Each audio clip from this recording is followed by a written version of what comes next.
Islamic law ɗum anduɗen ɗum dina meɗen, sannan e wodi doka customary law wato hanjum woni ɗum al'ada meɗen. Wato ɗum hanjum woni tsari ɗum tokkata ɗum jaddado ɗum tabbitina tagu waɗi laifi ko waɗai. Ɗum rarata to leydi mi waɗi laifi ko mi waɗai laifi. To nder ɗum rarata ɗum tabbitina on neɗɗo mo wi'ata ra ko waɗi ɗum tawai ɗum nder ɗum tsari mulki nasara ko kuma ɗum islamic law wato doka dina meɗen ko kuma ɗum al'ada wato customary law. Farko hanjum woni ɗum artata rara.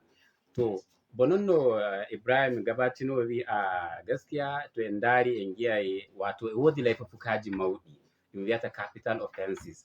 To nder ɗi capital offenses ji e ɗum tawaɗi nder ɗiɗin wato ɗeɗen tiggaɗe ɗe on tiggiɗe tsari leydi hudata wato customary law, islamic law e english law. To ko ɗume laifi e no wa'i ɗum innire capital offenses wato laifi mauɗum ɗum ko leydi hudata to waɗugo hukunci.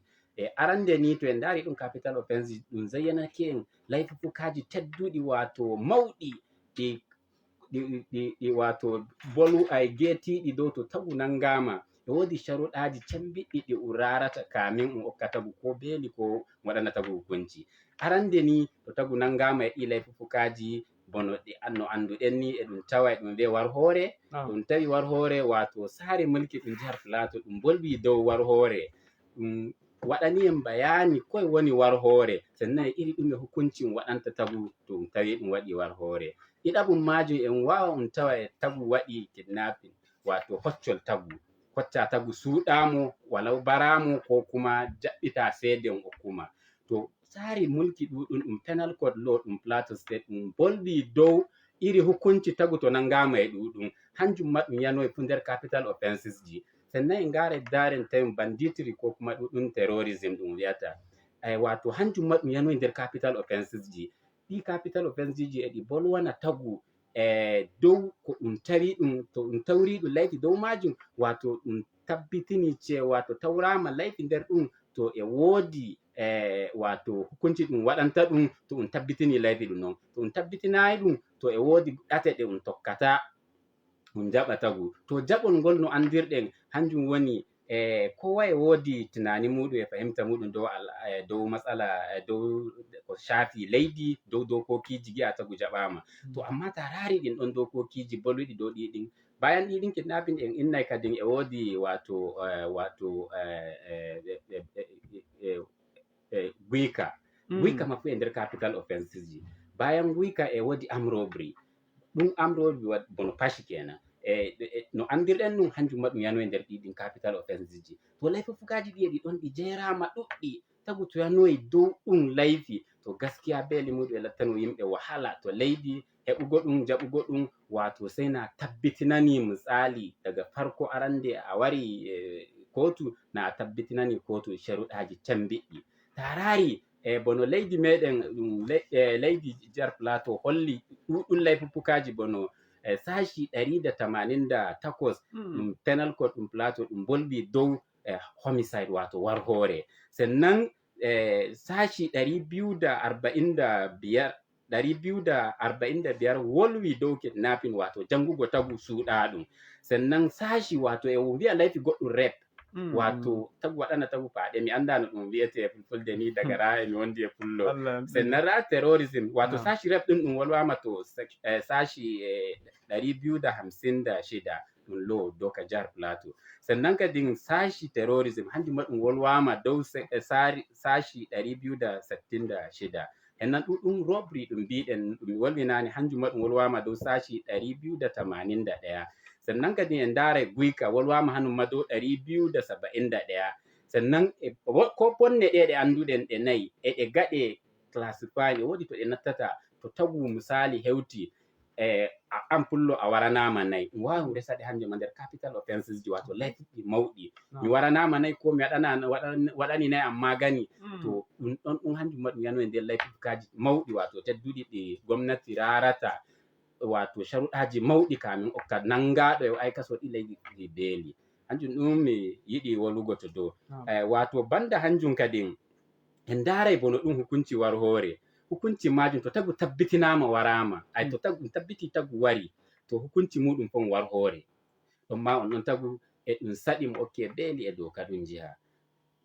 ɗiɗaɓum majum hanjum woni bono ɗuɗum layfi ɗum mbiyeten hoccol tagu yaha suuɗowa hanjum ma ɗum wolwama ko woni hukunci mako, hukunci on ɗon tagu to mo nangama mo aikasake ɗum ɗon layfi to hukunci mako mo haɓɓeteɗo ray da ray mo fittataki.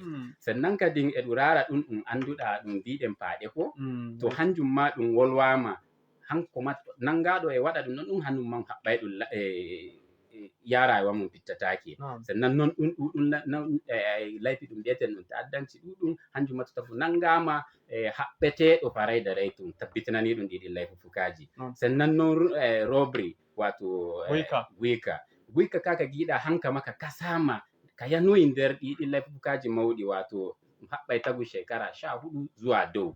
sannan kadi en ndaray iri ɗiɗin layfu ɗum wi'ata tagu bono hocci bono no mi wi bono ɗuɗum waruki nayi ko kuma waɗango nayi magani hanjum ma ɗum kasabtama wato tagu haɓɓay ɗum duuɓi jowi to tagu tabbitinama ɗum layfi waɗani nagge magani ko kuma wari nagge to ɗum nangi tagu fa lallay ɗum haɓɓay ɗum duuɓi jowi. to ɗi kaɗan daga cikin layfukaji ɗi min innata mawɗi ɗum wiyata ɗi jihar Plateau tanadake ɗum yimɓe sabu e noon koye watta daren ɗi abubuwaji wato en ndaara yanayi meɗen e hande e jango ko arante en joni ɗum mafi akasari en ndaara en giya shin ɗi layfukaji e ɗi paaro joni ko ɗi paratako to en giya e ɗi paaro to koye woni mafita dow ko kuma koye woni magani majum sai daren ɗi abubuwaji tattaunoɗen wonno Ibrahim wi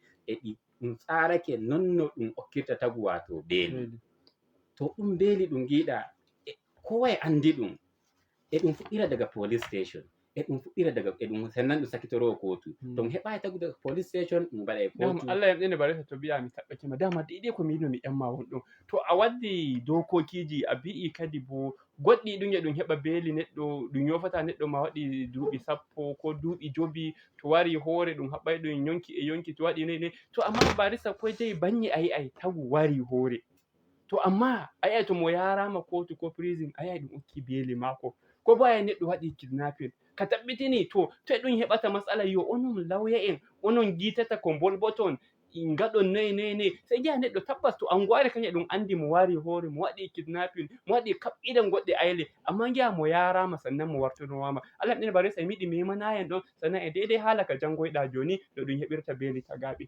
wato ko non no mbiɗa ko watta anditen no mi yehirta hanjum woni wato e ɗum raara no tagu nangira to ɗum wari ɗum waddi tagu e police station kon artata arande kon artata urara no mo nangira e dow koye mo waɗi ko mo zargete wato to ɗum tawi han nanguɓe mo ɓen ɓe tawrimo ɓe gi e wodi shakku e dow ko mo tuhumete dow ko mo mbiyata mo aikasake to ɗum wawan hokka tagu beeli daga ɗon sannan kadi to ɗum heɓaki nonnon ɗum yehi kotu hanjum may ɗum rara ɗum koye woni hujja maɓɓe mo waɗi ɗum ko mo waɗayi ɗum wato ko ɗum yiɗi ɗum tabbitanana leydi wato al'umma cewa tagu fa e ɗum wawa wi ɗum zargo ɗum waɗi kaza amma to na ɗum tabbitinno nangira ɗum wawi ɗum hokka ɗum beeli hanjum ɗum kon hokkata yimɓe shawara cewa nange tagu e nangol ngol gonga ngol hujja amma to nanga e tagu e nangol ngol gonga e hujja ngam on nangimo ma mo wawi mo yoofe to amma to on nangimo e hujja raɗɗum rako mo aikasi ɗum to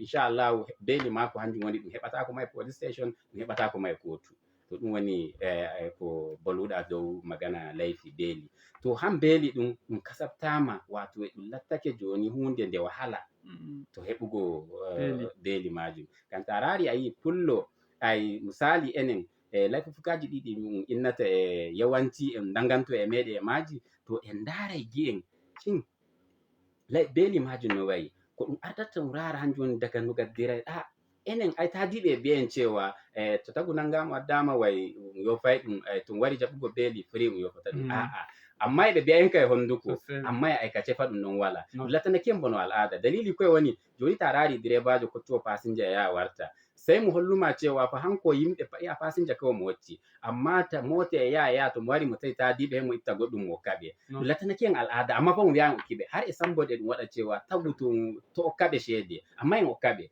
to hanjum ɗo ɗum ma ɗan sande latini ɗum bano al'ada amma na wai ko e ɗum wodi to doka ba cewa ta wari hokka ceede hen non jaɓa tagu a'a beli ɗum free to amma ta ɗum rigo e ɗum latanake en al'ada sai giya tagu na hokki goɗɗum hen nan jaɓe wato e ɗum wiya tabbitina cewa han nangugo mo ɗum waɗi facilitating nangugo mo waddi zuwa jogaki mo ɗon wato eɓe holluma cewa ai ɗum windi ɗum wari goɗɗum to hamɓe ma ɓe jaɓa e goɗɗum e madadi ɗum non amma e doka kam gaskiya ɗum wala to ko wattata go okke beeli ta rari sashi wato doka leydi particularly ɗum plateau ɗum 176 ɗum bolwi dow ɗuɗi laifukaji mawɗi ɗum wi fa tagu hokkatake beeli to ɗum tabbitinani ɗum ɗi laifukaji hokkatake beeli to amma sharaɗi e waɗata go okke beeli dalili koye watta to ɗum tawi ɗum watta tagu okke beeli ɗum tawi misali mo nyawɗo han asibitiji lurotoɗi e yimɓe jogaɓe ɓe mbawata ɓe luro e maɗa to dole medical report wari cambi ɗum tabbitin ɗum cewa nyaw maɗa fa asibiti ɗum ɗon gonɗum nder prison wata ɗum kulo e maɗa wan hokkuma beeli go'o kenan ɗiɗaɓum majum sai ɗum rarai cewa to alkali yi'i ɗum ɗon al'amari yanayi kes maɗa ɗum ɗon ɗum ngam ɗum hokkima beeli a wawata so'itoɗa e aiki ɗum ɗon ɗum kuwaynoɗa ɗum wawan hokkuma beeli kamin yanko hukunci ai beeli hanjum nawai a yofama free ba a'a ɗum yofete joddoɗa al'umma kamin henyi hukunci maɗa wato ɗe ɗum waɗa studying maɗa daga ko garoyɗa ɗum ɗon prison har zuwa nyande ɗum hokkatama beeli ɗin non ɗum yiya yanayi maɗa noye hankali ma way ɗum durete woodi duroɓe ma to hamɓe ɓen ɗon iri maɓɓe wuude maɓɓe to ɓe hokki alkali report cewa rarararara iri yanayi maɗa e iri no yi a joɗori e yimɓe ɗo ɗum wawan hokkuma ɗiɗaɓum majum sai e ra'ayi alkali kawai to yi'i kawai ko ɗum tumotoma bono ɗum no ɗum wonnanma inde kawai na e kasi ɗum to no e iko mako mo wawi mo wiya to hande cewa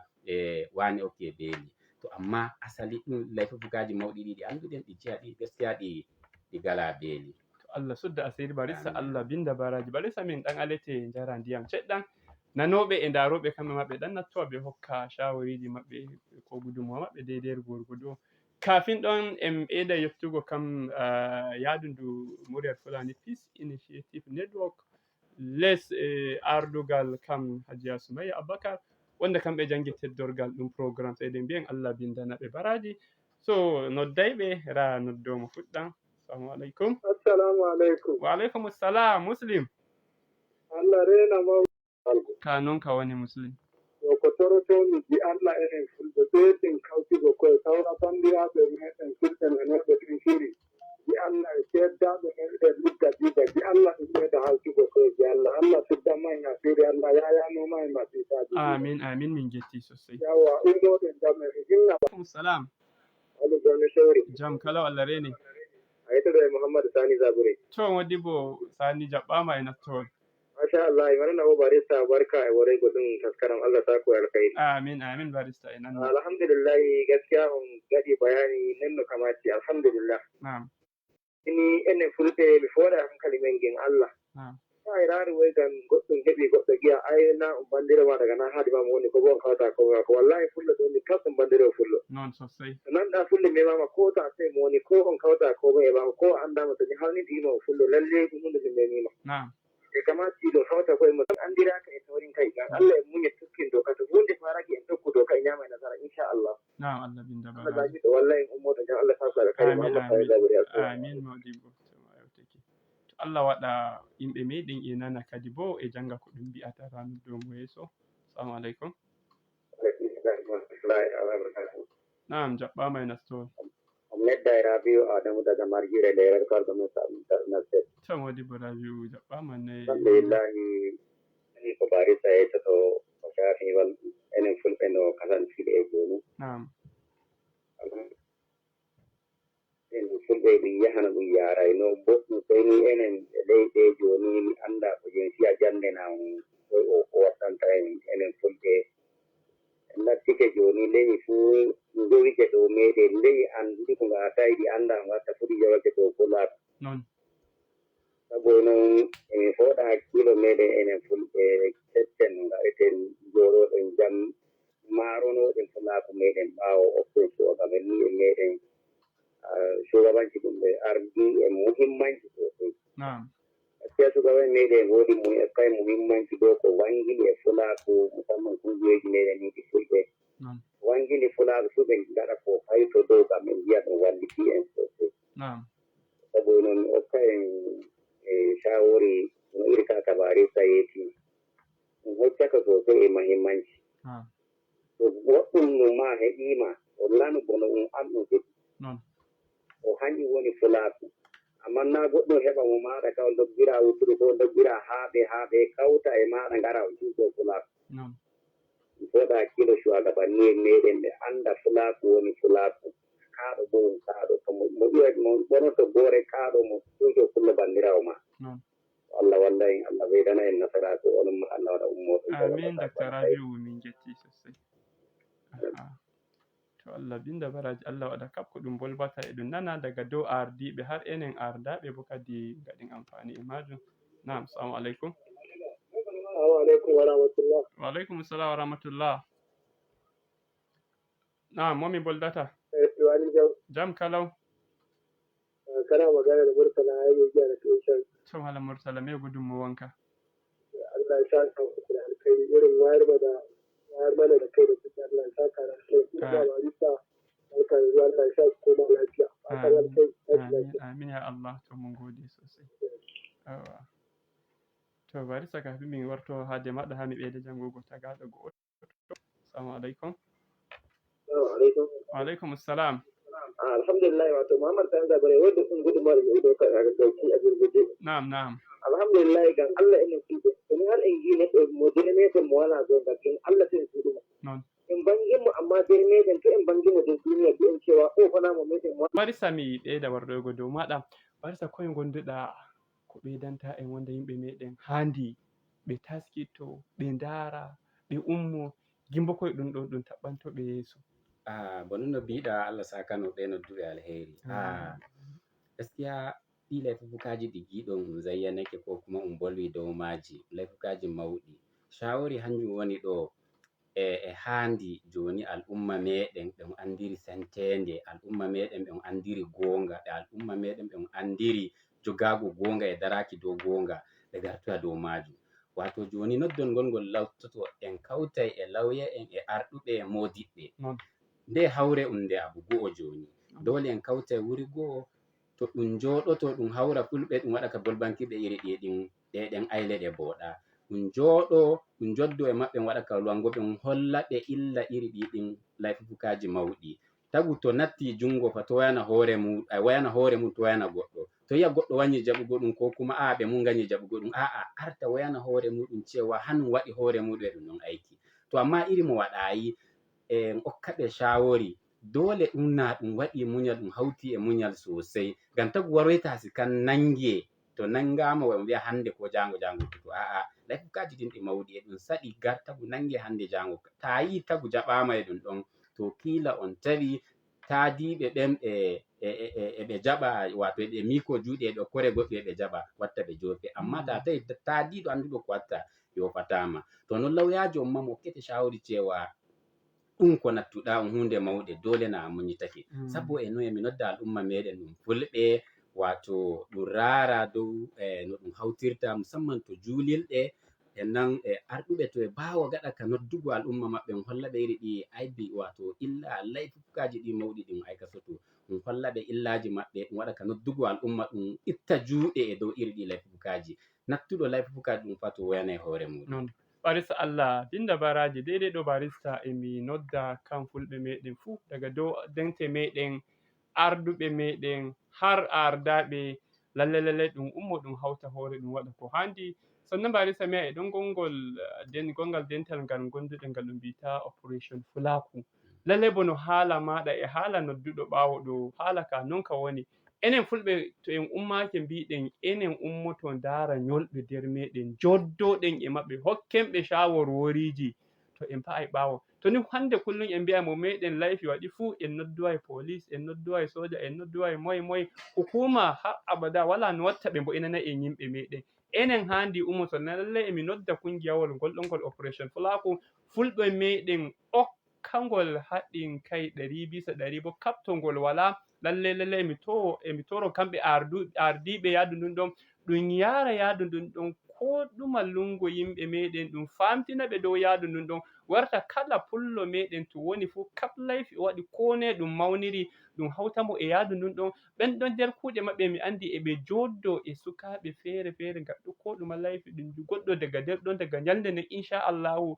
ɗautata fuɗɗitirgo. Ngam non lokaci meɗen waroyi ƙarshe sai dai en miɗi kafin inchallahu en jangai noddol ngol ƙarshe daga kanko sai to Allah yari en sati warojum saura to dai noddo on mo nattai barista to raɗira noddo on mo wi assalamu alaikum. Assalamu alaikum. Assalamu alaikum. Na'am to noddol maɗa woni ngol ƙarshe no mbiteɗa? Oke Halilu Basakura. To Modibo Halilu ko ni gudunmawa maɗa? Program da sun yi gaskiya da sabu alheri. Amin. To gobe yana wulbe na irin ne wata har ya nasu da koyi na rukuni. Inshallahu yeɓe nana bo inshallahu yeɓe warowa. Yawwa. To sannan sai waya barista gurgudu na ne. Na'am. Ya wannan su kuma kuma zayyani ne zayyani. Na wata har karo natti irin ɗin digin wata har tokkata ta wannan ta har uku ta an wala ne. Inshallahu min okkay ma goɗɗum namba to ɗum timmini program inshallahu bayani ko ni ko ɗum waɗay ɗum lokaci amin dilli. So namba ɗum kanjum woni bono ni inshallahu 070 63 53 5177 mi ɓeyday noddugo ɗum 070 63 53 5177 inchallahu ko barista ɗum yiɗi bollugo to ɗum noddi ɗum namba to inchallahu ɗum bolday e maako barista Allah yarma en sati warojum ko ni amin to min ma mi bi'a on Allah yinuma en sati warojum assalamu alaikum warahmatullah.